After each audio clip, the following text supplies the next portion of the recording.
ഒന്നുമില്ലടാ, ചുമ്മാ ഫോണിൽ നോക്കുന്ന.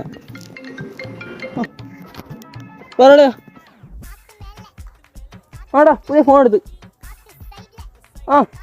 IPhone 15 Pro Max. പൈസ നോക്കിട്ടെ, 1,00,000 പൈസ നോക്കിട്ടെ. ചില ഓളായിട്ട് ഇരിക്കുന്നത് സാംസങ്ങിൻ്റെ ഒക്കെ വൃത്തിയട്ട സാധനം കണക്കൊന്നും അല്ല, കിടന്ന സാധനമാണ്. പിന്നെ 15 എടുത്തപ്പോൾ കൊള്ളാമെന്ന് അങ്ങനെ പിന്നെ എടുത്ത്.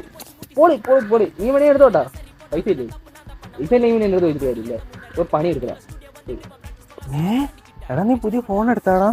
ഐഫോൺ പയ്യൊക്കെ തൊട് കാച്ചാവും, പതിയെ. കൊള്ളാലോ. എത്ര എടാ? പൈസ ഒന്നും നോക്കില്ല, 1,30,000. ഓ റിച്ച്. പൈസ ഒന്നും നോക്കിയില്ല, നമ്മളെന്താ ചെയ്യാം. അതും ക്വാളിറ്റി ആണ്, സെൽഫി എടുക്കണം. എനിക്കൊന്നും വേണ്ട, എന്റെ ഫോണിൽ ഇരിക്കാലോ. ഇത് ഏതായിരുന്നു? സാംസങ്.